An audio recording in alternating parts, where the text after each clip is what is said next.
ساتو دمانا وقتين طاور بارود وحتين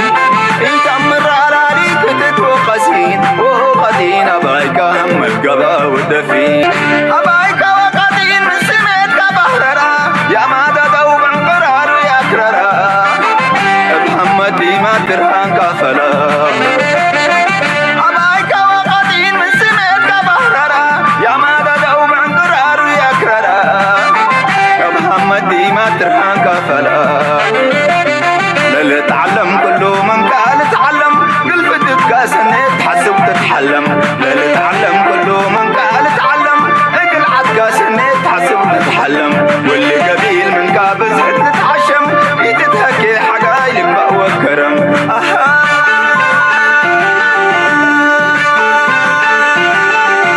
عباعتو باروحتو وبلهبتو لفاش قابي وحبن ساتحفن لكم سلماي ستيا أبايكا وبعلقب لا الدليا تصور ودك الجلاب عباير تريا ساتحفن لكم سلماي ستيا أبايكا وبعلقب لا الدليا تاريخنا حروتي كون وقرر لا أمورودي مقطنهم كمسل أولادي سرر لا يمن جبر بجلاكي عبي ونموش لتبادر من الحلمو زي ما حلمهم يتفسر شنو بحفن اللي تقلوم بأسر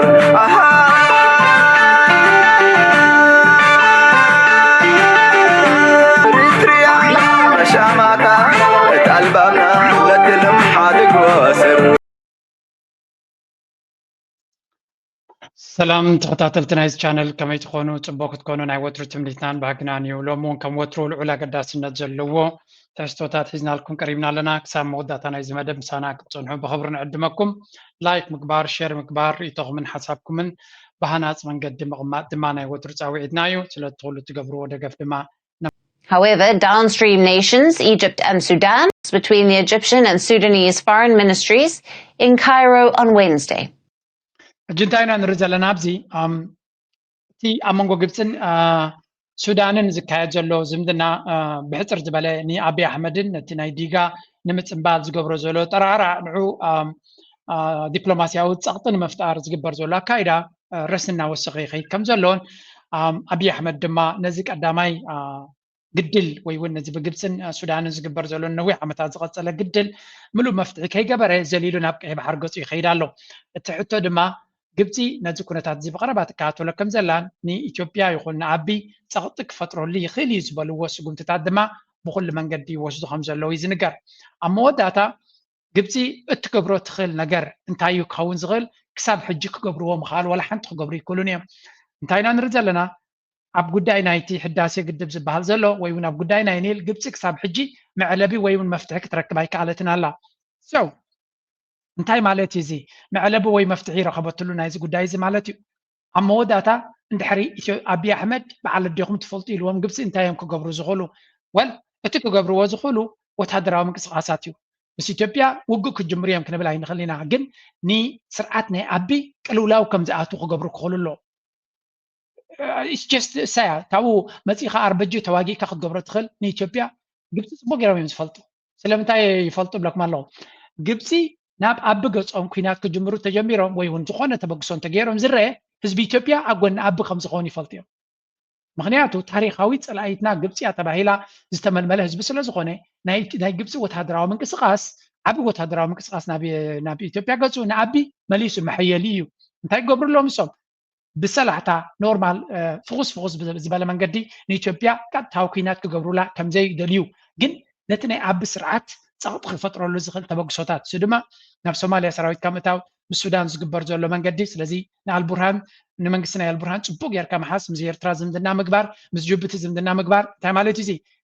ناب أبي بزدلي وقعر بخول يمنا أب جنب خميم كداخم وزخول بتوشت أوس أجمعتنا زلو ناي كتابات أجمع ساقط ناي كتابات ناي كلام شالو قبل اللي يدما نتاوشت زلو ناي فانو مكس قاسالو ناي تجراي مكس قاسالو ناي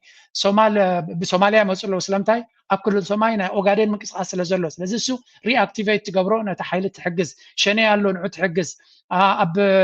أبزي بين شانغول بهالمكس قاسالو أب جامبيل اللون نخلهم نزيهم فيدنا جبركا نتكونتات እናበርትዐ ከም ዝኸይድ ትገብር so the game is ni abi control na ኢትዮጵያ ዘለዎ ተቐባልነት ዘለዎ ሓይሊ ንክርመስ እንታይ ክትገብር ኣለካ ኩሉ ዝከኣል ክትገብር ኣለካ ነዚያ ነገር እዚያ አብይ አሕመድ ናንበባ ይኸይድ ስለ ዘሎ እንታይ ክገብር እዩ ዘሎ ተቐላጢፉ ነቲ ህዝቢ ኢትዮጵያ ኣብ ጎኑ ክኾነሉ ዝኽእል ስጉምቲ ክገብር ክኽእል ኣሎ ምክንያቱ እቲ ፋኖ እናሓየለ እንተኸይዱ እቲ ሸነ እናሓየለ እንተኸይዱ እቲ ናይ ትግራይ እናሓየለ እንተኸይዱ ከይተኮሰውን ከይተዋግኦን ክእለ ስለ ዝኽእል ካልእ ኩናት ክደልክ ክኽእል ኣሎ እዚ ወዲኤ ሕጂ እንታይ ይብላ ኣለሱ ነዚ ናይ ህዳሴ ግድብ ወዲኤ ኔክስት ስቴፕ ናትና ናብ ኤርትራ ገፅና ክንከይድ ኢና ንኤርትራን ቀይ ባሕርን ከነምፅእ ኢና ዝብል ኣጀንዳ ናቱ ፕሮፓጋንዳ ናቱ ብዝለዓለ ደረጃ ዝኸይደሉ ዘሎ ኩነታት ንርኢ ኣለና እዚ ድማ አብይ አሕመድ ዘለዎ ዕጫን ዘለዎ ምርጫታትን እናፀበብ ኣብ ዝኸደሉ ዘሎ ሬክለስ ሓደገኛ ዝኾነ ተበግሶ ክገብር ከም ዝኽእልን ሓደገኛ ሽግር ክፈጥረሉ ከም ዝኽእልን ኢና ንርኢ ዘለና ስለዚ again እቲ ቴንሽን ኣብ መንጎ ግብፅን ኢትዮጵያን ዘሎ ሱዳን እውን ሶማል እውን እንትኾነ ኩሎም ኣብ ጎኒ ሓንቲ ስእሊ ነይራ ሓንቲ ፅብቕቲ መርኣይት ነዚ ክትከውን ትኽእል I'm going to give you እዚኣ ስእሊ እዚኣ ፅንሒልና ክምለሳ ኢና ስለምንታይ ነዚኣ ነምፃ ኣለና ምክንያቱ አብይ አሕመድ ሓደ ኣገዳሲ ውሳነ ወሲኑሎ ዝብል ሓበሬታ ስለ ዘሎ ንወሰናይ መኸተ ክዳለው ኣሕመድ ሓይልታቱ ንወሰናይ መኸተ ክዳለው ኣዚዙ እቲ መራሒ ምስ ኩሎም ላዕሎት ኣዘዝቲ ሓይልታት ፀጥታ እቲ ሃገር ንመዓልታት እናዘተየ ከም ዝቐነየ ተገሊፆም ኢትዮጵያ ዘንፀላልዋ ዘሎ ሓደጋታት ብትብዓት ንምምካት ተዳለው ክብል እቲ ቀዳማይ ሚኒስትር ገሊፆሎም ምዕባለ ኢትዮጵያ ንኽዕወት ሰላምን ፀጥታን ዘኽእል ኩነታት ጥራሕ ዘይኮነስ ቀንዲ እታወት ከም ዝኾነ ዝገለጸት መግለፂ እዚ ምኽባር ህዝቢ ኣብ ባህልን ክብርን ተመስሪቱ ካብ ዝውግኖም ተግባራት ብተወሳኺ ግዳ ኣካላት ፀጥታውን ዘይትካእ ክብል ገሊፆሎም ከም ሸርሒ ወንብድና ገጠርን ከተማን ኮንትሮባንድ ገዕዚና ዘይሕጋዊ ዝውውር ሰባትን ገንዘብን ዝበሉ ገበናት ብምክልኻል ምቁፅፃርን ሰላም ህዝቢ ንምኽባር ከም ዝግባእ ገሊፆሎም ምንቅስቓስ ሰባትን ሸቐጣትን ንብልፅግና ወሰንቲ እዮም ዝበለ እቲ መራሒም ብምዃን ድማ ኣብ ዝተፈላለዩ ቦታታት ዝግበሩ ዘረፋታት ዕገታታትን መሓለኻታትን ብዝተፀንዐ መንገዲ ምቁፅፃር የድሊ ክብል ገሊፆሎም ሓይሊ ፀጥታ ህዝቢ በብብርኩ ብምትሕባር ናይዞም ኣካላት እኩይ ተግባራት ምግታም ኢሉ እውን ናብ ሕጊ ምቕራብ ክይግብኦም ክብል እዩ ኣዚዙ ዘሎም ዓበይቲ መሰረተ ልምዓታት ናይ መዓድን ቦታታት ኢንዱስትሪታት መንበሪ ከባቢታት ህዝቢ ዘገልገለሎም ድሕነት ንምሕላው ኣገልግሎት ብዘይ መሓለኻ ክፍጹም ብምግባር ምትሕባር ኣካላት ፀጥታ ማሕበረሰብ ተኸባብን ኣዝዩ ወሳኒ እዩ ዝበለ ቀዳማይ ሚኒስትር ህዝቢ ኣብ ኢዱ ዘሎ ሰላም ናይ ምሕላው ድልየት ድልውነትን ዓቕምን በብግዚኡ እናዓበየ ብምምጾም ተገምጊመሎ ኢሎም ባህላውን መንፈሳውን ክብርታቶም ተጠቂሞም ዕጡቃት ኣካላት ናብ ሰላማዊ መንገዲ ንኽመፁ ይግበር ከም ዘሎ ዝገለጸ እቲ ቀዳማይ ሚኒስትር ምስ ሓይልታት ፀጥታ ብምትሕባር ሰላም ከባቢታት ምሕላው ይስራሕ ኣሎ ኢሎም ብተወሳኺ ብሓይልታት ፀጥታ ዝካየድ ዘሎ ሸርሕታት ሓበሬታትን ሎጂስቲካውን ድጋፍ ይህብ ከም ዘሎን እዚ ድማ ዓቕሚ ህዝቢ ዝያዳ ብስልጠና ምንጥርኻር ዘላቂ ጂኦፖለቲካዊ ዝኽትምና ኢትዮጵያ ኣብ ዝኽተመሉን ቁመናኣ እናተማዕራረየ ኣብ ዝመፃሉ ዘሎ እዋን እዩ ዝበለት ቀዳማይ ሚኒስትር ትካላት ፀጥታ ላዕላውነት ሃገር ናፅነት ዶብ ሰላምን ድሕነትን ጉዕዞ ብልፅግና ንምኽባር ኣብ ዝኽእለሉ ዓቕምን ቅዋምን ከም ዘለዉ ተረጋጊፁ ኢሎም ቀንዲ ልኡኹ ከምዚ ንሪኦ ዘለና እዚ ዘረባ እዚ ዋላ እኳ ንውሽጣዊ ኩነታት ናይ ኢትዮጵያ ንምርግጋፅ ዝተገበረ እዩ እንተተባሃለ ብወገን ኤርትራውያን ከምኡውን ብካልኦት ተዓዘብቲ ንኩናት መዳለዊ ዝጥቀመሉ ዘሎ ታክቲክ ምዃኑን ካብኡ ሓሊፉ እዚ ሰብ እዚ ስምዖን ሓጎስ ተወርዋሪ እንታይ ኢሉ ፅሒፉ ነይሩ ኣብ ኤክስ after months of blunt rhetoric and openly threatening neighbors with yet another devastating war ኣቢ ድሕሪ ነዊሕ ብድሕሪ መጋረጃ ወይ እውን ጎቦ ክኸይድ ድሕሪ ምፅናሕ ሕጂ እውን እንተኾነ ነቲ ዞባ ብሓድሽ ሕማቕን ዕናውን ኩናት ንምውላዕ ይጓየ ከም ዘሎን ፕራይም ሚኒስተር ኣቢይ ወይ ከዓ ፒኤም ኦፍ ኢትዮጵያ ሃፍ ኢንስትራክትድ ሂዝ ዎር ጀነራልስ ነቶም ወታደራውያን ጀነራላት ናቱ ንኩናት ክዳለዉ ናይ ኩናት ፕላን ናቶም ከዳልዉ ከም ዝሓበሮም እዩ ዝነግር ዘሎ as of today's meeting the declaration of war is completed ስለዚ በዚ ዝተገበረ ዋዕላ ወይ እውን በዚ ሕጂ ዝተገይሩ ዘሎ ኩነታት ተኣዋጅ ናይ ኩናት ተፈፂሙ ከም ዘሎ እዩ ዝነግር ዘሎ multiple sources from Ethiopia are confirming that PM Ethiopia have ordered his generals to march to Eritrea. ስለዚ ብዙሓት ምንጭታት ካብ ውሽጢ ኢትዮጵያ ከም ዝገልፅዎ ዘለው ንጀነራላቱ ናብ ኤርትራ ገፆም ጉዕዞ ንክገብሩ ኣዚዝዎም ከም ዘሎ እዩ ዝነግር ዘሎ እቲ ዓለም ለኻዊ ኮሚኒቲ ድማ cannot escape from this ካብዚ ክሃድም ኣይክእልኒ እዩ ሕጂ እውን እንተኾነ ደጋጊማ ኤርትራ ነቲ ኩነታት ትነግር ኣላ ማሕበረሰብ ዓለም ክገብሮ ዝኽእል እንተለዎ ምግባር ፃዕሪ ከካይድ ከም ዘለዎን እዚ ድማ ንማርኮ ሩቢዮ ዋይት ሃውስ ስቴት ዲፓርትመንት ዩኤን አንቶኒዮ ጉተረስ ከምኡውን ኢዩ ካውንስል ንግብፂ ንኩላቶም ታገሩ ዝገብሮ ዘሎ ኩነታት ኢና ንርኢ ዘለና I think this is serious already ናብዚ ክኸይድ ከም ዝኽእል ዘንፍት ቀፃሊ ክንርእን ክንሰምዕን ፀኒሕና ኢና አብይ አሕመድ ናብ ኤርትራ ገፁ ክወስዶ ዝኽእል ስጉምቲ ንሪኦ ዘለና ንዕኡ ንክገብር ሙሉእ ምድላው ስለ ዘሎ ወይ እውን ንዕኡ ከም አማራፂ ኣብ ዝበለፀ ኩነታት ኮይኑ ዝገብሮ ዘሎ ከም ዘይኮነ ገለ ሓደ ክልተ ጭብጥታት ክበኩም እየ because this is coming at a very crucial time ሓደ ካብ ካልእ ግዜ ፍልይ ብዝበለ ኣብዚ እዋን እዚ ኤርትራ ኣብቲ ቀርኒ ኣፍሪካ ፅቡቅ ዝኾነ ዲፕሎማስያዊ ደገፍ ኣለዋ ፖለቲካዊ ደገፍ ኣለዋ ግብፂ ኣብ ጎና ኣላ ሱዳን ኣብ ጎና ኣላ ሶማልያ ኣብ ጎና ኣላ ጅቡቲ እውን ንኢትዮጵያ ደጊፋ ኣንጻር ኤርትራ ዝኾነ ነገር ከተጣቅዓሉ ትኽእል ኩነታት ኣይርአን እዩ ክገብሮ ትኽእል እያ ግን ዝረአይ ኣይኮነን በዚ ኮይኑ በቲ ዲፕሎማቲካሊ ኤርትራ ኣብ ታሪኻ ኣብ ዝሓለፈ 34 ዓመት ዝበለፀ ዲፕሎማስያዊ ኣቃውማ ኣብ ቅድሚ ኩናት ይኹን ግዜ ኩናት ክመፅእ ከሎ ካብ ፀላኢ ዝበለፀ ዲፕሎማስያዊ ኣቃውማ ሎሚ ዘለዋ ክደግመያ እዚኣ ኤርትራ ወላ እውን ኣብ ህላዊኣ ክንብላ ንኽእል ኢና ናይ 30 ዓመት ቃልስና ዚሮ ዲፕሎማስያውን ፖለቲካውን ደገፍ ነይሩና ድሕሪ ናፅነትና ናይ 98 ኩናት ዚሮ ዲፕሎማስያዊ ደገፍ ነይሩና ዚሮ ኣብዚ እዋን እዚ ግን ኤርትራ ዝኣክል ዲፕሎማስያዊ ደገፍ ኣለዋ ሓደ እዚ ኢቨን እቲ ኩናት ክግበር ተኮይኑ መጀመርያ ኤርትራ ኩናት ኣይደልና ኣነ በዛ ነብሰይ ኩናት ከም ዘይደሊ ሚልዮን ግዜ ነጊረ ኣለኹ እቲ ኩናት ማንም ኤርትራዊ ከም ዝሓስቦ ዘሎ ብፅጋብ ናይ ኢትዮጵያ ብሸዳዕዳዕ ናይ ኣቢ ዝመፅእ ዘሎ እዩ እዚ ኩናት እዚ ስለዚ ኤርትራ ኩናት ከም ዘይደሊ ንማሕበረሰብ ዓለም ብኩሉ መንገዲ ገሊፀ ሓደ ካልኣይ አብይ አሕመድ ነዚ ኩናት እዚ ዝገብሮ ዘሎ ቅድሚ ካብ 2020 ክሳብ 2022 ኣብ ኣዝዩ ከቢድ ኩናት ኣትዩ በማይት ኣሽሓት ህዝቢ ኣብ ሃገሩ ተቐቲሎም ሰራዊቱ ፈሓብትን ኣትይዎ ካብኡ ተመሊሱ ብፕሪቶሪያ ዳንዮሞ ከብቅዕ ኣይሶምናይ ሳለስተ ኣብ ሸነኺ ኣብ ክልል ኣምሓራ ክሳብ ሕጂ ኣብ ዲቕ ዝበለ ኩናት ኣብ ዘለወሉ ግዜ ናይ ምዕዋት ኣንፈት ድማ ኣብ ዘይብሉ ግዜ ሸነ ዝበሃል ድማ ን5 ዓመት ልዕሊኡ ቀፂሉ ኣብዚ እዋን እዚ ወላ ሓንቲ ለውጢ ኣብ ዘይብሉ ግዜ ኣብ ካልእ ክፋላት ናይ ኢትዮጵያ ድማ ትግራይ እውን እንተኾነ ዳርጋ ተኸሲሩሉ ኣብ ዘሎ ግዜ እዩ ናብ ኤርትራ ገፁ ኩናት ዝገብር ዘሎ ስለዚ ሚሊተሪ ክንሪኦ ከለና ኢትዮጵያ ዝሓለፈ 67 ዓመት ኤርትራ ኣንጻር ኢትዮጵያ ክትዋጋእ ፀኒሓ እያ ኣብ ነፍሲ ወከፍ መድረክ ድማ ኢትዮጵያ ዓበይቲ ሓይልታት ይድግፍዋ ነይሮም ንመጀመርያ ታሪክ ኢትዮጵያ ኣብዚ እዋን እዚ ዝወሓደ ደገፍ ኣለዋ ኢማራት ኦል ኢን ኩሉ ካርድታት ሒዙ መፅኡ ዘሎ እዩ ግን ኢማራት ኢዝ ኖት ሚሊተሪ ጃየንት ኢማራት ማለት ኣሜሪካ ኣይኮነን ኢማራት ማለት ሕብረት ሶቪየት ኣይኮነን ስለምንታይ እዮም እዚኦም ሃገራት እዚኣቶም ኢማራት ገንዘብ ደብሕዶ ይትብሉ ገንዘብ ኣይኮነን ዝዋጋእ ኣፅዋር እዩ ዝዋጋእ ኣፅዋር ድማ ፋብሪካታት ተለካ ጥራይ ክትሰርሖ ከም ዝደለኻዮ ክትብቲ ኮይንካ ሕብረት ሶቪየት ሙሉ ናይ ኣፅዋር ፋብሪካታት ዝነበረ ሃገር እዩ ነይሩ ስለዚ ንደርጊ ክህቦ ከሎ ካብቲ መኻዚኖ ናቱ ፍንቅል ኣቢሉ ዝቦ ነይሩ እዚ ገዚኡ ከም ፃልካ ዝኽእል ስለዚ ደረት ኣለዎ እቲ ክገብሮ ዝኽእል ክገብር ኣይክእልን ክንብል ኣይንኽእልና ግን ደረት ኣለዎ ወላ እውን እንተኾነ ኣፅዋር ሎሚ ብጣዕሚ ዝድለ ዘሎ ሪጋ ኢኻ ትሕዛ ኣብ ኣሜሪካ ከይድካ ኣብ ራሻ ከይድካ ንህንዲ ሕተትዋ ህንዲ ሪጋ ሒዛ ዘላዎ ክንደይ ዓመት ጌራ ኣላ ኣፅዋር ናታ ንክትቅበል ኤቭሪዌር ይጎ ሪጋ ጌርካ ኢኻ ትፅበ ምክንያቱ ኩናት ናይ ዩክሬን ናይ ኢራን ዶ ንገለዶ ኩሎም ሃገራት ትርኩ እንተኾነ ብመንገዲ ናይ ሱርያ ኣብ ኩናትን ኣብ ገለን ዘሎ ስለዚ ኤቭሪዋን ኣብ ኩናት ወይ ኣብ ከባቢ ኩናት ስለ ዘሎ ንባዕሉ ክሽምት ሪጋ ሒዙ ዘሎ እዩ ኣፅዋር ክሸጡ ዝኽእሉ ሓይልታት የለው ንብል ኣለና ግን ኢን ጀነራል ንኣቢ ዝኣክል ባጀት ሂቦም ናብቲ ኩናት ከበግስዎ ዝኽእሉ ሓይልታት ብዙሓት ኣለዉ ኢልና ክንዛረባ ይንኽእል ኢና እቲ ሓደ ካልእ መንገዲ ነዚ ኩነታት እዚ ንክንጥምቶ ወይ ንክንርድኦ ክሕግዘና ዝኽእል ኩነታት ቁጠባ ናይ ኢትዮጵያ እዩ እዚ ኮመርሻል ባንክ ናይ ኢትዮጵያ ኣውፅይዎ ዘሎ ሓበሬታ እዩ ድሮ እንታይ ይብላ ኣሎ ቱደይ $1 በቲ ኮመርሻል ባንክ ናይ ኢትዮጵያ 151 ብር በፂሑ ከም ዘሎ $1 151 ብር ብካልእ ኣዘራርባ $100 $15,100 ኮይኑሎ ማለት እዩ ስለዚ እቲ ናይ ብር ምንቁልቋል ኢንክሬዲብል እዩ ስለዚ ብሓፈሻ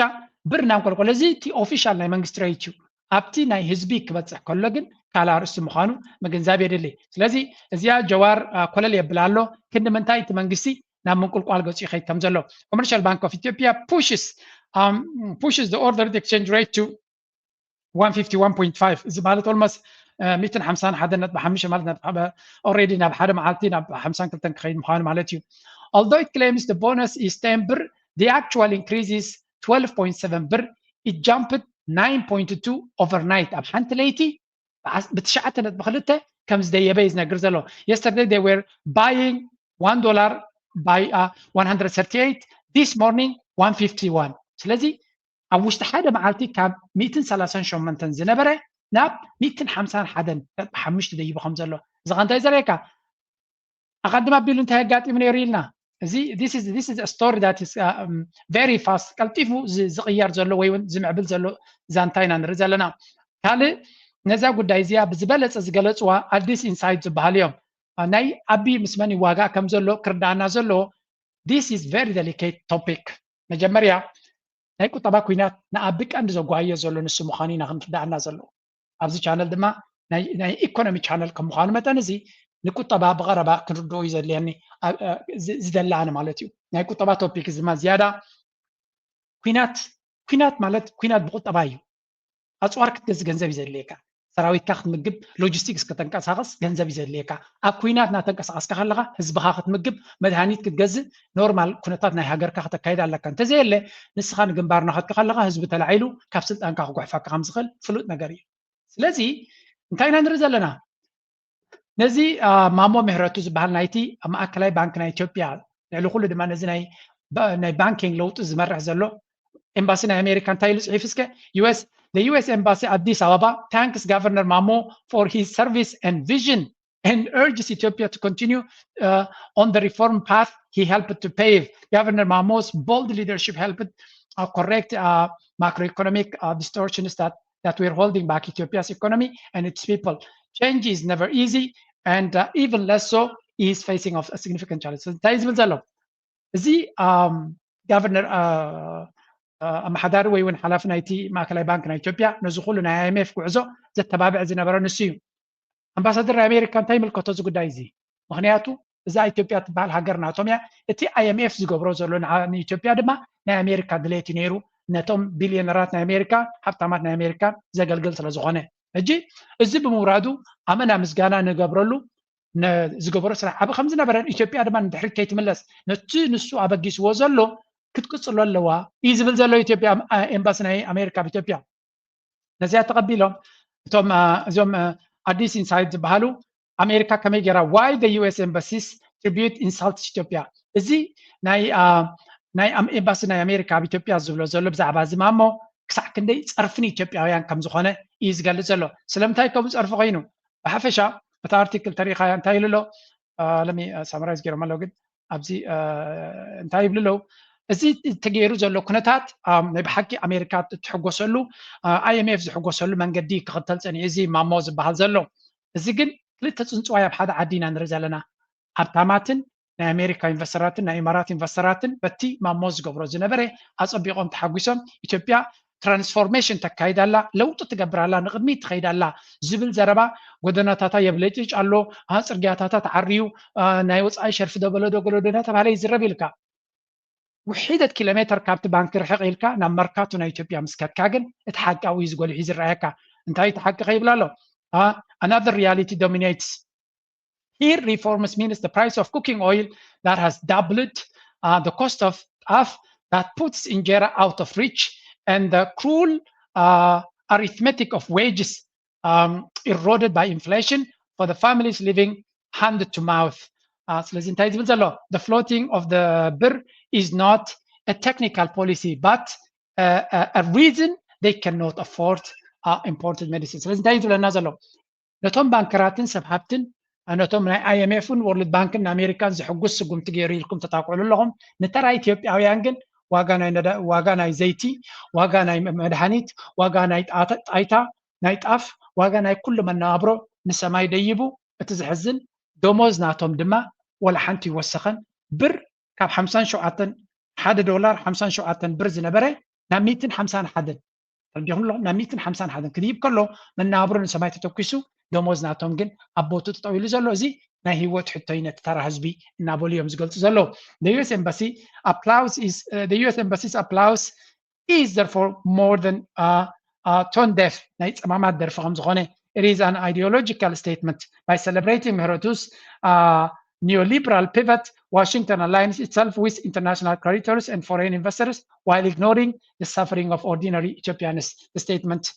erases a recent history in which Ethiopia's state-led model delivered rapid poverty alleviation, whatever. ጅንታዮም ዝብሉ ዘለው መንግስቲ አሜሪካ ብመንገዲ ኤምባሲናቱ ዘነፅሮ ነገር እንተሎ ነቶም ሰብ ሃብቲ ነቶም አለቃሕቲ ንበዓል IMF ንካልኦት ናይ ፎሬን ኢንቨስተርስን ናይ ፎሬን ኢንስቲትዩሽንስ ናቶም ረብሓ እምበር ናይ ተራ ህዝቢ ኢትዮጵያ ቃንዛ ዘገድሶም ከም ዘይኮነ ንሳቶም ድማ ነዚ ኣብኡ ገይሮሞ ዝነበሩ ኤግዛክትሊ ነዚ ዓላማ እዚኣ ክገብረሎም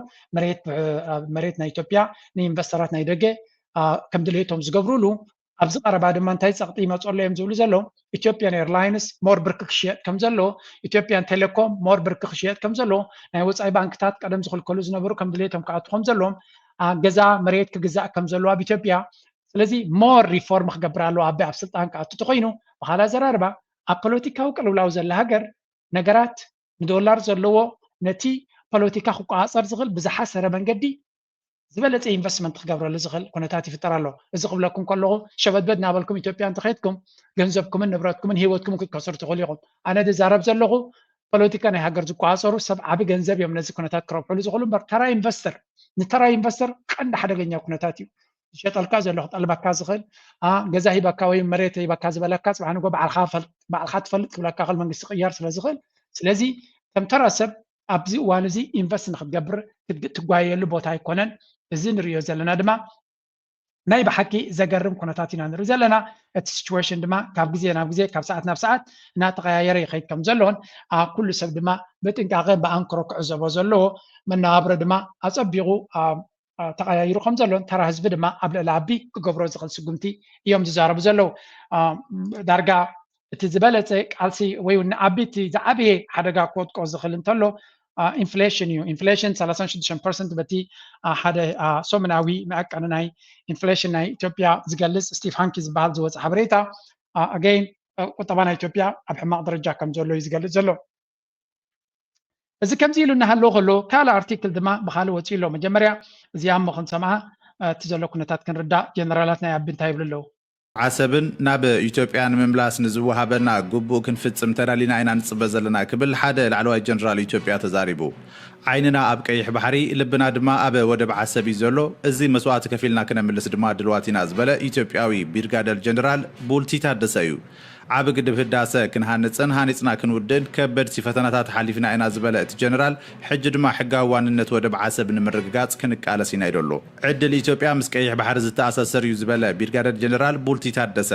ኢትዮጵያ ሉዓላውነታን ብልፅግናን ንምርግጋፅ ተሓባቢርና እንሰብሮ ድፋዕ ኣብ ቅድሜና ኣሎ ክብል ተዛሪቡ ብርጋዴር ጀነራል ቡልቲ ታደሰ ምስ ፕራይም ሚድያ ብቋንቋ ኦሮምኛ ኣብ ዝሃቦ ቃለ ምሕትት ወደብ ዓሰብ ንምምላስ ኣብ እንገብሮ ፃዕሪ ክኹር ዝደሊ እንተሎ ይኾሪ ንሕና ፀላእ ከንጨብጭበልና እዩ ኢልና ኣይኮናን ወደብና ክነምልስ ንብል ዘለና ክብል ተዛሪቡ ኢትዮጵያ ኣብ ጉዳይ ወደብ ዓሰብን ቀይሕ ባሕርን ዘሎ ኩቱር ባህጋ ኣብ ዝቕነ ደፊኡ ይመፅእ ከም ዘሎ ዘንፀባርቑ ጉዳያት እናተበራኸቱ እዮም ዘለዉ ቀዳማይ ሚኒስተር ኢትዮጵያ ኣብይ ኣሕመድ ንጉዳይ እቲ ኣብ ኣጋ መመረቕቱ ከም ዝበፅሐ ዝግለጽ ዘሎ ዓብ ግድብ ህዳሰ ኢትዮጵያ ኣመልኪቱ ኣብዚ ሰሙን ኣብ ዝሃቦ መግለፂ ኣባይ ናይ 1000 ዓመት ጉዳይ ነይሩ ፈቲሕናዮ ድማ ናይ ቀይሕ ባሕሪ ድማ ናይ ትማሊ እዩ ዝተፈጥረ ጌጋ ትማሊ ክንርሞ ኢና ምባሉ ዝዝከር እዩ بخال وجن أبا سراويت مكل خالة هاجر دايركتور زمدناتات وصان وتهدراو متحبارن ميجر جنرال تشو مجمعشو بوجانو إثيوبيا بزلوا جيوغرافياوي كربت نابك أي بحري مثل مركب أفريقيا بحر اللواء بتوسخن زبنات ونانيت ودب عسب يعني رام بالو ذكريو إذا سومن أبا زي مل كاب كلتا جنرالاتن قدامي مينستر إثيوبيان زوها بزلوا مجلسات نيرترا يقطع كم زلوا يزجلت زلهم ኢትዮጵያ ነትበር ባሕሪ ኣብ ዞባ ቀይሕ ባሕርን ምርካብ ኣብ ሶምን ብገለ መራሕቲ ዝደጋገመቶም መግለጽታት ዝደጋገም መሰልከይን ፖለቲካዊ ዕሽነትን ክትብል ኤርትራ ነዚ ጉዳይ ብትሪ ከም እትነጽጉ ኣፍሊጣ ኣላ ኣብ ዝቕንያት እዚ ሰበድ ስልጣን ስርዓት ብልጽግናን ደገፍቶምን ብዓውታን ብዘይ ሓላፍነታዊ መንገድን ንጥንታዊ ማእከላይ ዘመንን ዘመናውን ታሪኽ ኤርትራ ክጥምዝዝዎ ይስምዑ ኣለዉ ክብል ቅዋም ሃገሩ ዘንጸባረቐ ድማ ሚኒስትሪ ዜና ኤርትራ የማነ ገብረ መስቀል እዩ ሚኒስትሪ ሃበና كم نريد زلنا زم جنرالات ناي أبي ببحادي ببترتانا وصو كاب أبي زوهابهم زلو تزاز نمفتام ويون أبي نمحقواس قبر زلو تعاري نابقينات قصو زنفت مخانو درقا قطعالي نشمع زلنا تهديد يخوين زلو حنتي أقدا سيت ارتيكل أبقبتي زغمت إرتراوي ኤርትራዊ ዜጋ ንፉዕ ጸሓፊ ዝኾነ ኣብ ሚድያ ናይ ግብፂ ዝወፀ ማለት እዩ አብይ አሕመድ beats the drums of war as Eritrea's independence as a historic mistake መጀመርያ እዚ ዘረባ እዚ ግብፃውያን ይከታተልዎ የለውን ክንብል ኣይንኽእል ኢና ግን ኣብ ግብፂ ዝያዳ ክዝረብ ዘሎ ስለዚ እዚ መሐመድ አቡበከር ዓብዱበክሪ ዝበሃል ዘሎ ዝፀሓፈ ኣርቲክል ኣመን ኣገዳሲት እያ ኣብኡ ድማ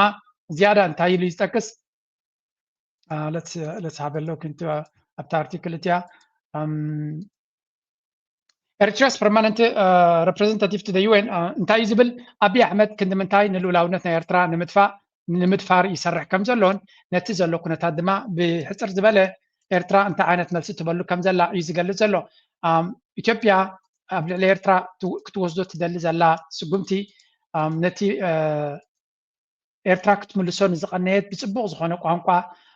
በመንገዲ ሚኒስትር ሓበሬታ ናይ ኤርትራ ዝተገበረ ከምኡውን ብመንገዲ ሶፊያ ተስፋ ማርያም ንዝተገበረ ፅቡቅ መልሲ ትበሉ ከም ዘላ እዮም ዝገልጽ ዘሎ ኢትዮጵያን ፕራይም ሚኒስተር አብይ አሕመድ's remarks sparked controversy in political and diplomatic circles especially in relation to his comments about his country's loss of coastal line in early 1990s in a lengthy interview ስለዚ ቀይሕ ባሕሪ ናይ ትማልስ ሕተት ነይሩ ፅባሕካ ክንርመይና ዝበሎ ናይ ኤርትራ ብቐጥታ ንልኡላውነት ናይ ኤርትራን ናይ ዓለም ለኻዊ ሕጊ ዝጥሕስ ስለ ዝኾነ ነዚ ፅሑፋት እዚ ኣብ ዝግብኦ ቦታታት ዝፅሕፉ ዘለዉ ኤርትራውያን ዓብይ ኮምፕሊመንት ክንገብር ንግባእ ብዘይገድስ ሓደ ሰብ ተቃዋሚ ደጋፊ ድዩ ኣብዚ እዋን እዚ ኣብ ጎኒ ሃገሩ ደው ኢሉ ልኡላውነት ሃገሩን ናፅነት ሃገሩን ሓድነት ህዝቡን ኣብ ምስራሕ ክጎይ ዝግባእ እንታይ ይብሉ ኣብዚ እዋን እዚ ፀረ ኤርትራውነት ወይ ንኤርትራ ክወርር ይሓስብ ንዘሎ ኣብ ዝድግፍ ድማ ደጊፋ ይደጊፍ ዘምፅኦ ለውጢ የለን ንኤርትራውያን ግን እቲ ዝበለፀ መርኣያ ይከውን ስለዚ ነዚያ ብዙሕ ግዜ ክንበልዓላ ኣይንደልን ኢና እቲ ኩነታት ኣዝዩ ንፁር ኣብ ዝኾነሉ ግዜ ስለ ዘለና ሕጂ ናብቲ ካልእ ናይ ዞባ ጉዳያት ክንከይድና ኣገደስቲ ትዕዝብታት ብወገን ተጋሩ ብካልኦት አክቲቪስት ዝመፅእ ዘሎ ክንርኢ ኢና አሰብን ለመቆጣጠር ምናምን የሚል እሱ የውስጥ ፍላጎቱን ማስታመሚያ ነው የሚፈልገው በዋነኛነት ምን ነግረናቸዋል አሰብን የመቆጣጠር ፍላጎት የኤመሬት ነው ኤመሬት እዚህ ቀይ ባህር ቀጠና በሙሉ የበላይነት መያዝ ትፈልጋለች ከገልፍ ሀገራት ጋር የገጠመችው ግብግብ አለ ይሄ ኪሳው ላቂ የሚመስል ጀነራል ገመቹ ምናምን የምትሉት አብይ አህመድ በል ያለውን መግለጫ አሰብን እንወራለን መግለጫ የሚሰጥህ ለኢትዮጵያ ጥቅም አይደለም ኤመሬት ከአሰብ ጋር ተዋዋለች ከኤርትራ ጋር ተዋዋለች አሰብ ላይ ያለው የድሮን ስቴሽን የተገነባው እኮ በኤመሬት ነው ብሓፈሻ እዚ ትዘረባዩ ናብቲ ናይ አምሓራ ህዝቢ ናብቲ ናይ ትግራይ ህዝቢ ናብ ናይ ኦሮሞ ህዝቢ ክበፅሓልና ንደልዮ መልእኽቲ ድማ እዚዩ አብይ አሕመድ ቀይሕ ባሕሪ ንኢትዮጵያውያን ወይ እውን ንግድናቶም ኢሉ ዝሰርሖ ዘሎ ዘይኮነ እንታይ ደኣ ንኣጀንዳ ናይ ኢማራት ነቲ ፓላስ ዝሰርሕሉ ዘለዉ ነቲ ቁጠባ ናቱ ድማ ኢንፍጅን እናሰክዑ ዝገብርዎ ዘለዉ ብገረሩ ሒዞም ኪድ ግበር ዝበልዎ እዮም ዝገብር ዘሎ እቶም ጀነራላት ናቱ ድማ ትእዛዝ ናይ ኣቢ ባህታ ናይ ኣቢ ንምትግባር ዝኸድዎ ዘለዉ እምበር ናይ ኣፍ ደገ ባሕሪ ሕልሚ ከም ዘይኮነ ኢማራት ድማ ምስ ኤርትራ ክትረዳዳእ ስለ ዘይከኣለት ኤርትራ ቀይሕ ካርድ ስለ ዝሃበታ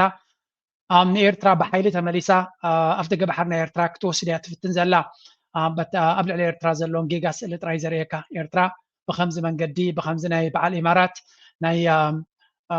ብኢድ ኣሽሙር ከምዚ ኣብ ሱዳን ትገብርዎ ዘሎ ብከምዚ ጉዕፀፂ ዘለዎ ሃገር ይመሲልዎም ዘሎ ወይ ውልሲ እቲ ኩነታት ኢማራት ፅባሕ ንጎ ተመሊሶም ኣብ ኤርትራ ምስ ኤርትራ በጃኹም ይቕረታ በሉልና ምሳኹም ክንሰርሕ ዝብልሉ ግዜ ነዊሕ ክኸውን ኣይኮነን ምክንያቱ በዚ አንቂዶሞ ዘሎ መንገዲ ኣይኮነን ኣብ ደገ ባሕሪ ክረኽቡ ኣብ ሱዳን ከማን ክሰልጦም ኣይከኣለን ኩሉ ግዜ ንሱዳን ክንዕቕ ኢለ ኣይኮንኩን ኣነ ወታደራዊ ዓቕሚ ናይ ኤርትራ ኣብ ቀርኒ ኣፍሪካ ኢዝ ነምበር ዋን ቁፅሪ ሓደ እዩ እዚ ከዓ ንክንምካሕ ኢልና ንክነጋኒ ኢልና ኣይኮነን ፋክቹዋሊ ኮሬክት ኤርትራ ኣብ ዝሓለፈ 30 ዓመት መን ምሳ ተቃሊሱ ንኤርትራ ሰገጥ ኣቢልዋ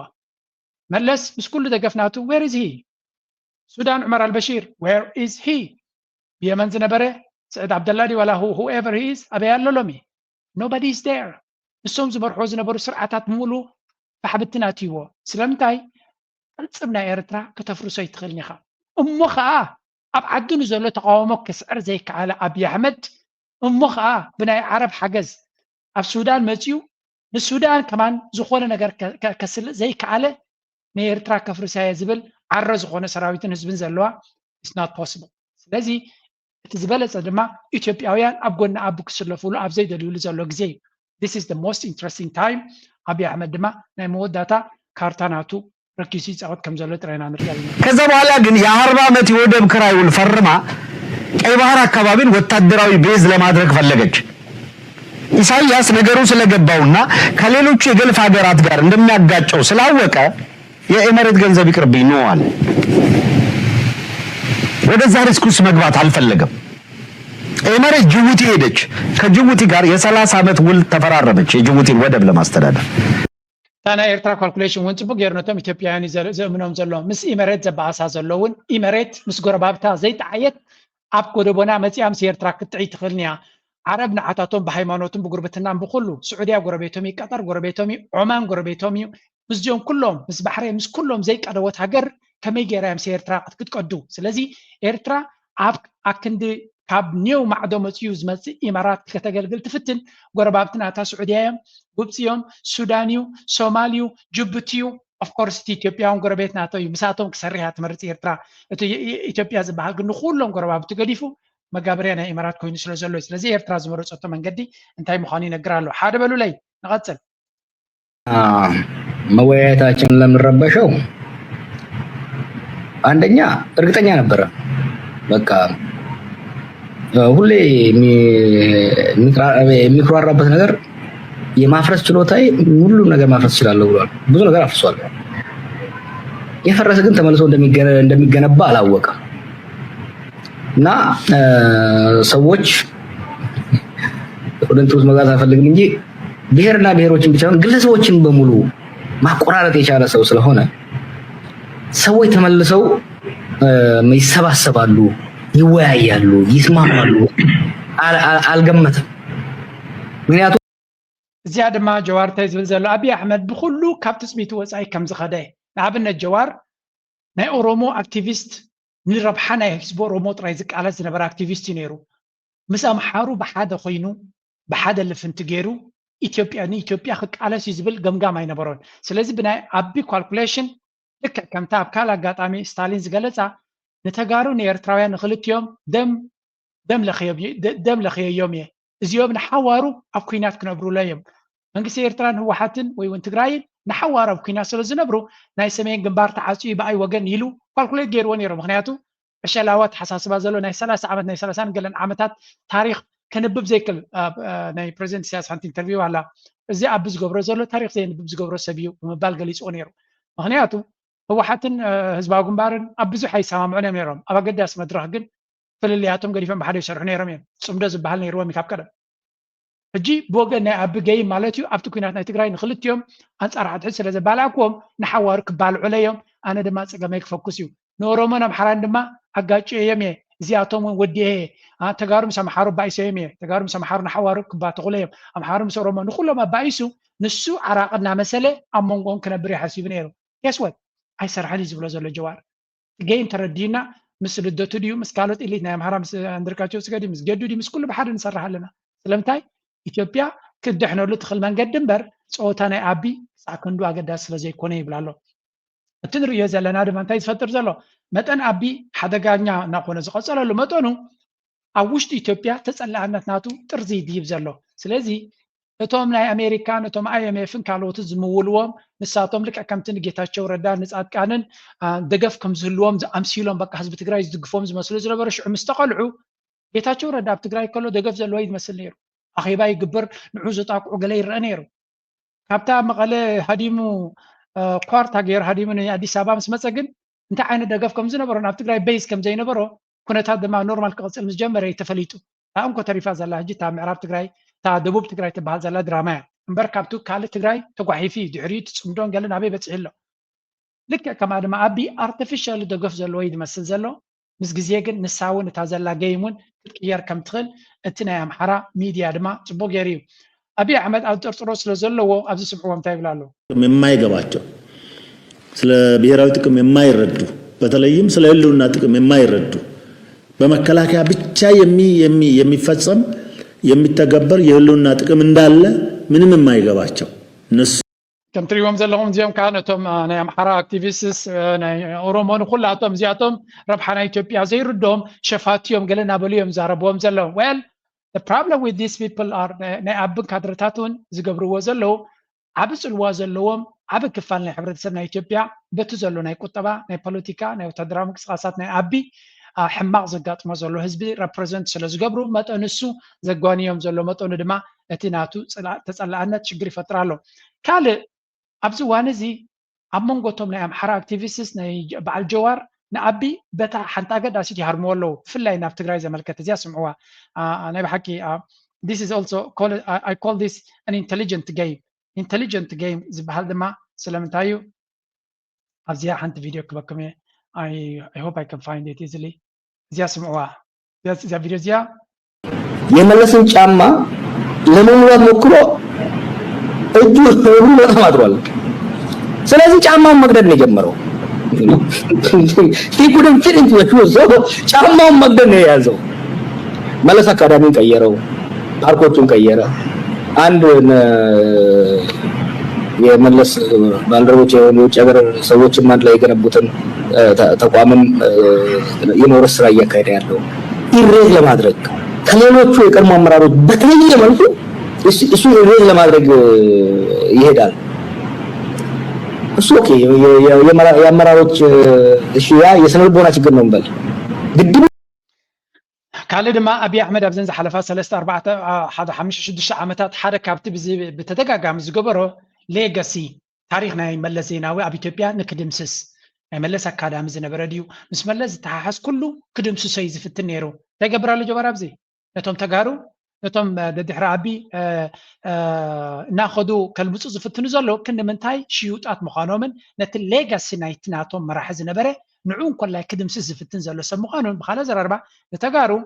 ኣብይ ኣሕመድ is dangerous for you ደጊሙ ደጋጊሙ ይብሎም ዘሎ እዚ ከዓ እንታይ እዩ ምስቶም ተጋሩ እውን ዩኒቲ ዝፈጥር ነቶም ናይ ትግራይ ህዝቢ እውን ክስሕብ ዝኽእል ዘረባ እዩ እዚ ከዓ ክእለት ናይ ዘረባ ፖለቲካ ኣገዳሲ ምዃኑ በዚ ኢና ንርኢ ድሓን ሕጂ ናብቲ ናይ ትግራይ ሚድያ ከዓ ክንሰግር ሓደ ካብቲ ዝበሃል ዘሎ እዚ ቁሩብ ካብ ካሜራ ጠፊኡ ዝቐነየ ተመሊሱ ዘሎ እዚ ስምዑ እንጂ ጌታቸው ሰለስተ ናይ ስልጣን ማእከላት ኣለዉ ዝብል ኣተሓሳስባ ነይሩኒ ኣብ ዝገበርኩም ኢንተርቪው ሱን ኣቕሚጠ እዮም እያ ሓደ እቲ ግዝያዊ መንግስቲ ሓደ ናይ ስልጣን ማእከል ነይሩ ወሓድ ካሊእ ናይ ስልጣን ማእከል ነይሩ እቶም ወታደራት እውን TDF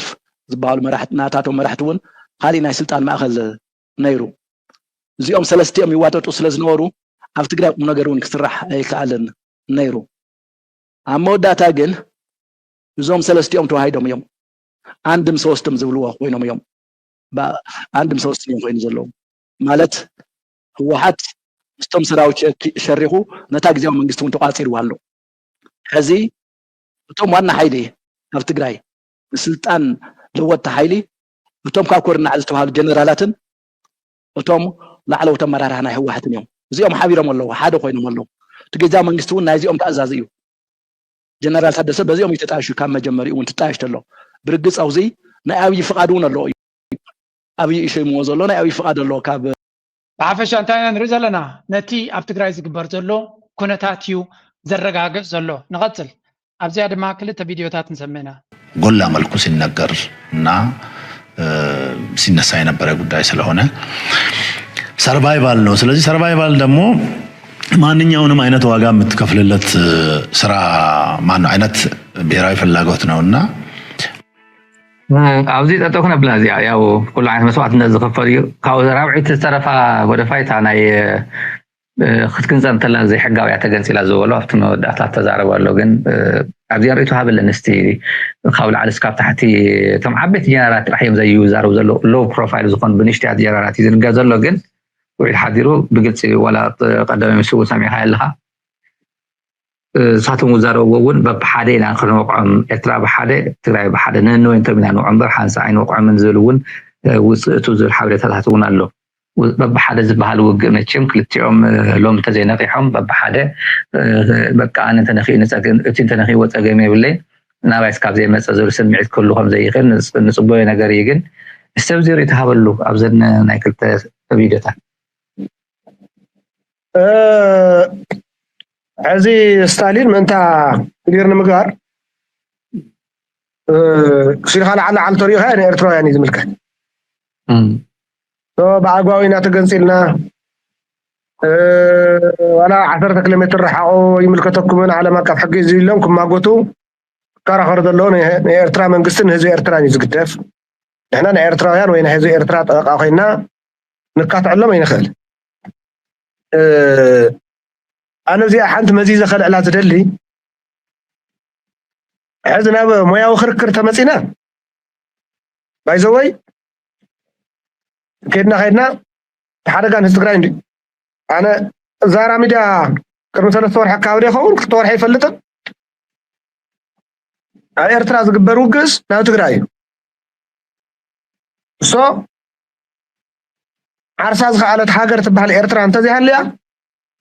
مثل عرسو سنة استقراي زبحال ونو يهلون حاجر نتك تفلق ندحر زيولا نايتن كحتر رأيانا نايكم زول عفتات الرأيان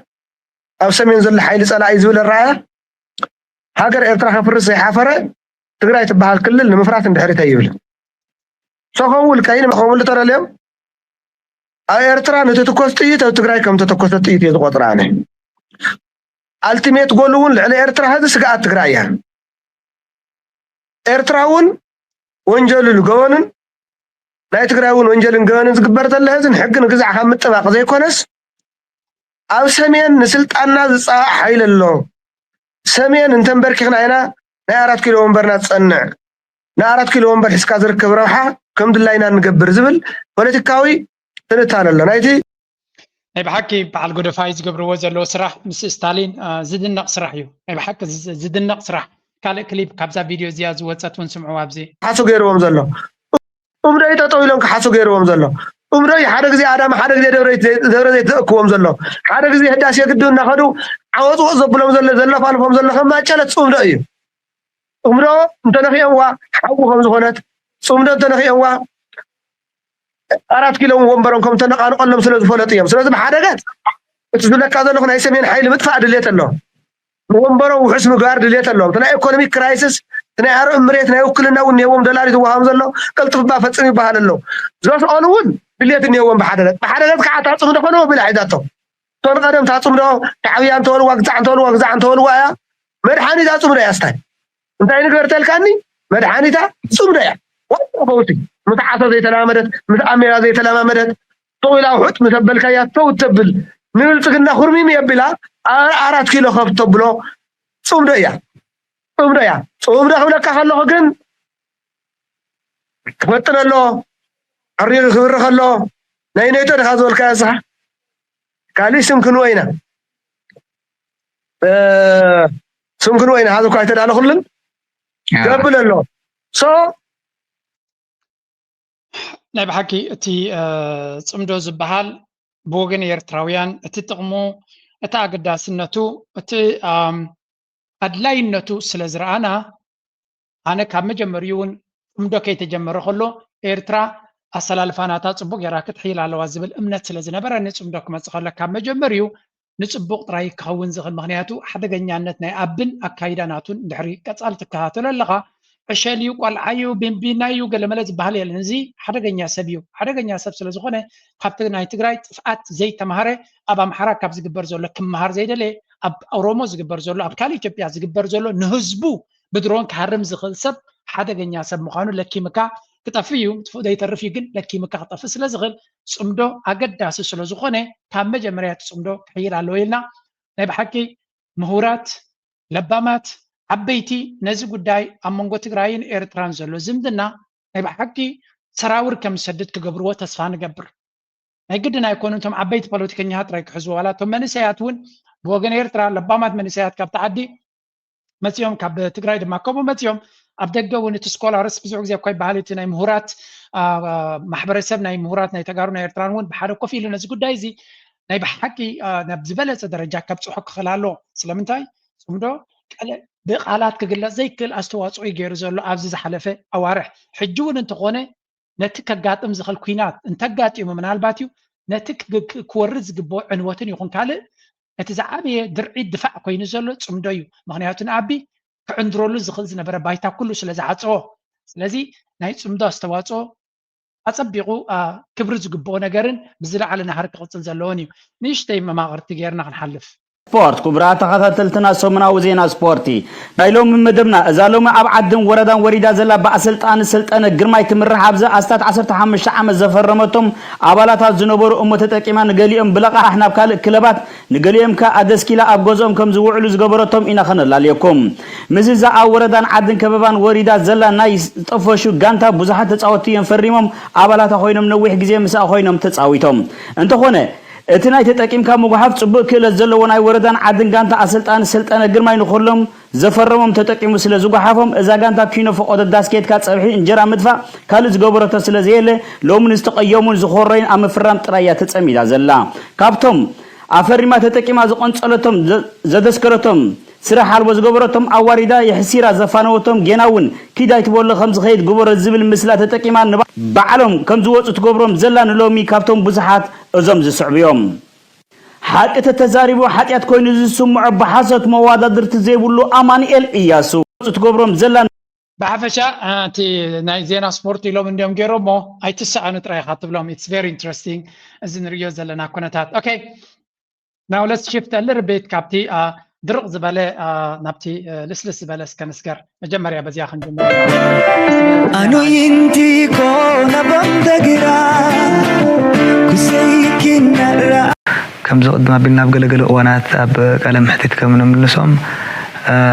ببزحتهم ني هاجر هاجر درفتاتهم اب بعلات اب صنبلات اب قال تقربهم نيره قال خبهم كابتن درفتاتك بهلن فقراوي كليباتني حد شومون تدخون نزل مسل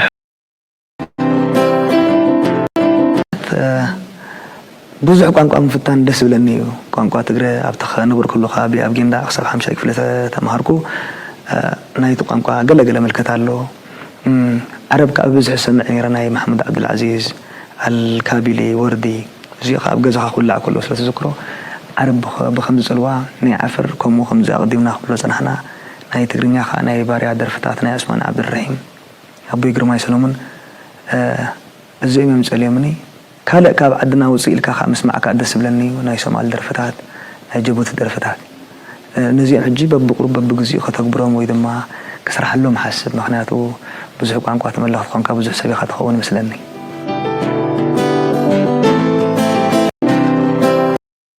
أتم سبات إذا رشيت درفت رأي كوننا تعمنات ولا حنقولو intelligent سبيو I mean I'm impressed أنا تقريبا I'm really glad up spotlight كما تسمى خالو تهدرفناتهم زدينا زقبروا ريمكس زياس مليونات كتر اللوا المليون كتر اللوا إلى 8 نيرة المليون بس حلا I hope إذا درفزيا نتحدنتنا يزبير ترانسلة تنسبارق سكن اسمع ينشتي I like this الله رب تحوسوا أب قربا جزي بزنا قديمنا خلونا نصنحنا قانقاتات ناي درفتاتنا قلقلو كنت جمير له كليب مال السلطات تنقص أصلي يدالو له بعبي جن سفح بزبلة بكل قانقاتات إن شاء الله كأتابع أخوني لان حسب كونسرت يدالو له أمد الله ونايت كونسرت نادلنا حاجة أجي زيا بحماقة الردوة أنا بقنعنا زارب زلو أنا بليناي مخاني زي فلت زلو مثلا نفس الشانل زي جن انتاي دس بلاني إذا الرشيد زبلا زلو بعفار انت زبلاني رايم فلت كوان بعربو انت زبلاين فلت كوان أنا تقرينيا خيلو بتقرينيا كزارب مخالو أنا بليناي نسو عفاري أنت كترداد أنا تخل قوان يتهجر جن ترجع هذا ناي قدم مرحنا سنغافور زبلا زنبرة ليكوانيو زبلايا هذا كابتن زعبي يتباب زقبركو كل سب حد عينت كزربا كردان بحنت جوك بحنت زانتا كبكن كسحقن كم زغل بمقباريو كرعد سمعني بمبال نتحدنا تحجزنا قبل كله نفسه كيف قانقاتنا نفتوينا نخبرينا نبلينا نسو جن هذا قانقات تحجر نقولنا كرداد زغل كله مخالو دما اقداسي ስለዚህ I don't care ትግርኛ እንትኾነ ኣካል ናይቲ ሕብረተሰብ ስለ ዝኾነ ደስ ብለኒ ድሕሪ ትግርኛ ድማ ሰብ ትግረ እንተኺሉ ጅንሱ ብዙሕ ቋንቋታት እዩ ዝፍትን ስለዚ ትግርኛ ትግረ ካልእ ድሕሪኡ ድማ እናወስኽካ እንድሕሪ ከይድካ ኣብ ልዕሊኡ ዓረብ ወስኽ እንግሊሽ ወስኽ ፍሬንች ወስኽ ዕብራይስጡ ወስኽ I don't care እንታይ ትወስኽ ኣብ ልዕሊኡ ትግርኛ ትግረ ግን ክልቲኡ እንተደሚርካዮ ከባቢ 80% ህዝቢ ኤርትራ ወይ እውን 80% እንድሕሪ ኢልካዮ ነዘን ክልተ እንድሕሪ ክኢልካ ዩናይትድ ኮይንካ ኣለኻ ናይ ዓለም ቋንቋ ዘድልየና ምስ ዓለም ክንዛረብ ስለ ዘድልየና እዩ ገለገለ ሰብ ኣሎ ነዛ ዘረባ እዚኣ ዘይፈትዋ but pragmatic ክትከውን ድሕሪ ኮይንካ ንኣብነት ኣነ ኣብ ስዊዝ ዝመሰለ ዝነብር እዚ ነገር እዚ ብቐረባ ይዝርዳእኒ ስዊስ ሰለስተ ዓበይቲ ቋንቋታት ጣልያን ጀርመን ፍሬንች ስለ ዘለና ክንረዳዳእ ስለ ዘይንኽእል እንግሊሽ ነምፅእ ክብሉ ይኽእሉ ነይሮም ኖ ኣይበሉን ሰለስቲኡ ክንመሃሮ ኢና ኢልና ቋንቋ ዓድና ካብ ኮነ ሰለስቲኡ ነፍሲ ወከፍ ቆልዓ ክመሃሮ ኣለዎ ብምባል ሰለስቲኡ ኣብ ቤት ትምህርቲ ይመሃሩ ቅድሚ ቁርብ ዓመታት እንግሊሽ ደንጊኻ ኢኻ ትጅምር ጀርመን ፍሬንችን ኣብ ጀርመን ተለኻ ናይ ጀርመን ቀዳማይ ድሕሪ ፍሬንች ድሕሪኡ ጣልያን ትገብር ብጣልያን ተለኻ ቀዳማይ ጣልያን ድሕሪ ጀርመን ድሕሪ ፍሬንች እናገበርካ ምክንያቱ እቲ ዳይናሚክስ ናይ ትዝቢ ዝበዝሐ ጀርመን ዝዛረብ ስለ ዝኾነ ልዕሊ 60% ኣብዛ ዓዲ ኣብ ዝኾነ ሃልዮም ጀርመን ግድን ክመሃሩ ኣለዎም ድሕሪኡ ፍሬንቺ ድሕሪኡ ጣልያን ይመፅእ ከከም ብዝሒ ከከም ህዝብኻ ኢኻ ትርዳ ኣለካ ኣብ ኤርትራ ዝበዝሐ ህዝቢ ትግርኛ ዝዛረብ ተኮይኑ ትግርኛ ፕራዮሪቲ ትቦት ሰብ ካልእ ትግርኛ ንክኽእል ዝበለፀ ዕድል ህልዎ እጂ ከም ሳብጀክት ዲኻ ትግርኛ ክትምህሮ ድሕሪኡ ትግረ ዲኻ ክትውስኸሉ እዘን ክልተ ተፈሊጡ ሰብ ድማ እንታይ ይኸውን 80% ህዝቢ ኤርትራ ክረዳዳእ ክዛረብ ይኽእል ብናቱ ኦርጋኒክ ቋንቋ ማለት እዩ ትግረን ትግርኛን ድማ ክልቲኡ መበቆሉ እውን ግእዝ እዩ ስለዚ ዋላ ምስቲ መበቆሉ እውን ዝተሓሓዝ ነገር ኢና ንገብር ዘለና ማለት እዩ ሓደ መበቆል ዘለዎም እዮም ድሕሪኡ ብሌን ዓፋር ሳሆ ኩናማ ረሻይዳ ናራ ኩሉ ትካልእ ቋንቋታት ፅቡቅ ገይሩ ከም ዝምዕብል ትገብሮ ብሌን ምርሳዕ ማለት ኣይኮነን ትግርኛን ትግረን ተኸይልካ ንሕና ብሌን ንፈልጦ ኢና እዚ ትግረ ዝዛረብ ትግርኛ ዝዛረብ ብሌን ዝዛረብ ንቡር እዩ ኣብ ከረን እዚ ሓድሽ ነገር ምስጢር እውን ኣይኮነን ዓፋር ድማ ከምኡ ዓፋር ትግርኛ ትግረን ድሕሪ ክኢሎም ከምኡ እውን እቶም ካልኦት ከምኡ ድሕሪ ክኢልካ እቲ ሃገር ብቐሊሉ ነቲ ዩኒት ወይ ነቲ ሕብረት ዝበሃል ናብ ትግባረ ንክትገብሮ ዝቐለለ ይኸውን መቸም እዛ ናይ ራሺድ ደርፊ ናይ ራሺድ ባዮግራፊ ሓንቲ ካብተን ደስ ዝበለትና ርእስትያ ጎኒ ጎኒ ድማ ካብ ዜና ናይ ዓወት ከይወፃና ሃገራዊ ክለብ ደንደን ኣብ ግጥማት ናይ ኩዕሶ እግሪ ናይ ኣፍሪቃ ንምስታፍ ኣብ ኬንያ ኣትያ ትሬኒንግ ትገብር ከም ዘላ ኢና ንርኢ ዘለና ምሉእ ዓወት ንምነየሎም ኣይሆፕ ናብቲ ዝኸድዎ ዘለዉ ናብቲ ጉዕዞቲ ብዓወት ክወፅዎ ድማ ተስፋ ንገብር ካልእ ካብ ኤርትራ ዝመፀ ደስ ዝብለኒ ነገር ካከርእየኩም እንዳዓዝየታይ ክብየ እስከዕለ ዕለል ኣንተነ ኣለኹም ዶ ዋ መፂኹም ዲኹም ከምታ ትፈትዋ ገዓት ቀሪብና ተፀቢናኩም ዋ ርጉኦና ዘይምና ኮይና እምበሪ ክትፈትውዋ ኹም ርጉኦና ባዕለይ ተማሪአ ኣለኹም ዶ ርጉኦ ብርጉኡሲ እንዳኣዝየብ ርጉኦ እኳዳ ዋ ኣንቱም መንዳ ነገረኩ ልበይን ልብኽን ይፋለጣ እንድየን ዋይ እንዳዓዝየታይ ክብየ እስከዕለ ናይ ብሓቂ ተሓጒሳ ነዛ ርጎ እዚኣ ምስ ረኣኽዋ ይሆፕ እዚ ርጎ እዚ ኩሉ ነገር ብከምዚ እቲ ሕርሻዊ ምዕባለታት ናብቲ ኣግሮ ኢንዱስትሪ ዝበሃል ተቐይሩ ከምዚ ርጎ ናብ ኩሉ ህዝቢ ክበፅሕ ምክንያቱ ኣሜን ቤዚክሊ ሓደ ካብቲ ኣብ ሂወትካ ዝበለፀ ኣነስ ብሌናይ ስለ ዝኾንኩ ምስ ገዓት ዘለኒ ፍቕሪ ምንጋር ዘድልዮ ኣይኮነን ገዓት ድማ ብፅቡቅ ርጎ ክትገብሮ ከለካ ፀቢቑ ስለ ዝጥዕም ልዕሊ ኩሉ ድማ ዓመት ምሉእ ንክህሉ ዝርግሐ ብዘለዎ ብፍላይ ምዚ ናይ ስኮላራት ዝምዕብል ዘሎ ዳርጋ ኣብቲ ድኳናት ወላ ፍሪጅ እንተሎ ኮይኑ ሰብ ኣብቲ ዝደልየሉ ግዜ ገዚኡ ክጥቀመሉ ዝኽእል መንገዲ ስለዚ ገለ ካብተን ኣድቨርታይዝመንት ነዚኦም ቆሪፆም ዘውረድዋ ኣብ ሙስጣፋ ዝብል ኣብ ፌስቡክ የርእያ ድሓኒቶ ብዙሕ ከምታት እዩ ዝቆርፅ ዓብይ ክብሪ ዝግብኦ ሰብ እዩ ሎሚ ቪድዮ ቆሪፆም ናይ ኤርትራውያን ፅቡቅ ነገር ዝገብሩ ልክዕ ከም ካልእ ሚድያ ዓብይ ክብርን ዓብይ ደገፍን ዘድልዮም እዮም ቪድዮ ቆሪፁ ዘውርድ ሰብ ነቲ መልእኽቲ ብዝቐለለ መንገዲ ናብ ዝበዝሐ ክገብር ዝኽእል ዓብይ ኣበርክቶ ዘለዎ ሰብ ስለ ዝኾነ ክብሪ ክንቦ ይግባእ ምናልባት ኣብ መወዳእታ ነዚ ኣድቨርታይዝመንት እዚኣቶም ትፈልጥዋ ዝነበርኩም ፈሊጥኩም ኣለኹም እቶም ዘይፈለጥና ድማ ፈሊጥና ተሓጒስና ኣለና ናይ መወዳእታ ምዝያ ለባም ሓፍትና ክንውድእ ኣእምራዊ ጥዕናይ ከመይ ኣሎ ኢሉ ባዝያ ምስ ሰማዕኳ ሓፍትና ርያም ገለ ካብተን ዘድንቐል እንድያ ግን ፅቡቅ ትርኢቶ ኣብዚ ዘበን እዚ ስነኣእምራዊ ጥዕናኻ ቸክ ክትገብር ኣለካ ክንብል ከለና ሓደ ሓደ ግዜ እዚ ሕጂ ዘሎ ወለዶ ሶፍት ወለዶ ምዃኑ በዚኻ ትፈልጥ ኣብ ግንባራት ናይ ኤርትራ ንዓመታት ኮፍ ኢሉ ከርተት እናበለ ዝኸይድ ዘሎ ናይ ኣእምሮ ጭንቀት ገይሩሉ ስትረስ ገይርዎ ተፀሊሉ ዝብል ሳሕቲ ኢኻ ትሰምዕ የለና ይብልኒ ግን እቲ ዝኸበደ ፕሬሸር ናይ ሂወት ተሰኪሙ ዝኸይድ ዘሎ ክነቅዕ ኣይትርዮን ኢኻ ካብ ከምዚ ዓይነት መስርሕ መፅኡ ኣብዚ ደገ ምስ መፀ ምስ ሰበይቱ ፍቕሪ ሃያበቶን ወይ ገለ እዚ ኤሮፓ ክሳዕ ክንደይ ሶፍት ጀነሬሽን ኣማዕቢሉ ከም ዘሎ በዚኻ ትርኢ ሶፍት ጀነሬሽን ዝበሃል ኩሉ ግዜ ሽግር ክመፅእ ከሎ ዝፈርስ ማለት እዩ ታፍ ጀነሬሽን ድማ ሓያል ጀነሬሽን ዝበሃል ድማ ዓበይቲ መሰናክላት ዋላ እቲ ሰውራ ናይ ኤርትራ ኣብ ሰውራ ናይ ኤርትራ ብሰንኪ ኩናትን እቲ ክብደት ናይቲ ሂወትን ጭንቀት ዝገብሩ ሰባት ነይሮም ዶ ፕሊዝ ፀሓፉ ለይ እስከንተ ነይሮም ኮይኖም ሎሚ ግን ኣብ ገዝኡ ዝብላዕን ዝስተን ረኺቡ ከሎ ንዑ ሒዙ ብእምሩ ሓያል ክንደይ መሰናክላት ናይ ሰሃራን ናይ ካልእ ብድሆታትን ሰጊሩ ኣትዩ ኣብዚ ኤሮፓ ምስ በፅሐ ኣይ ቲንክ ኣነ ከም ዝመስለኒ እዚ ሕብረት እዚ ጀነሬሽን ሕጂ ዘሎ ብፍላይ ኣብዚ ኤሮፓ weak generation እዩ ድኹም generation እዩ ክንምንታይ ትሰብ ናይ ኣእምሮ ጥዕና ካዶ soft ዶ ልብኻ ፍለጦ ዶ ገለ ደይብለካ no we are weak ድኹማት ስለ ዝኾንና ኢና ከምኡ ኮይንና እምበር ኣብ ሊብያ ከለና ኣብ ሱዳን ከለና ናብኻ ስለ ዝመፃኹ ኩሉ እቲ ኣብ ሳዋ ከለና ኣብ ካልእ ክንደይ ብድሆታት ንሰግር ነርና ኢና ዝብላዕ ዘየለ ዝስተ ዘየለ መንገዲ ክከብደካ ከሎ ሽዑ ዳደ ኤክስፕሎድ ይገብር ሰብ ሎሚ ዘሎ ወለዶ ግን ድኹም ስለ ዝኾነ ነቲ ድኹም ምቕባል ኣቢና ግን እንታይ ንብል ናይ ኣእምሮ ጭንቀዶ ስነ ኣእምራዊ ጥዕናና ቼክ ኣይገበርና ይነበርና let's accept the reality we are weak ድኹማት ስለ ዝኾንና እዚ ድኻምነታት እዚ ዝረአ ዘሎ እምበር ካባና ብምእቲ ዕፅፊ ዝዓቢ ፀገማት ኣብ ኣፍሪቃ ተሰኪሞም ይኸዱ ኣለዉ and they are surviving ብክብሪ ይነብሩን የምዕብሉን ድማ ኣለዉ እናበልኩ ናይ ሎማ ርእሲ ኣብዚ ጉዳይ ሕማቅ ክስማዓኩም ኣይደልን ፀገማት ኣለዩ ግን ሓደ ሓደ ግዜ እቲ ፀገምና ድማ ከም ዘለዎ ምቕባሉ ፅቡቅ እዩ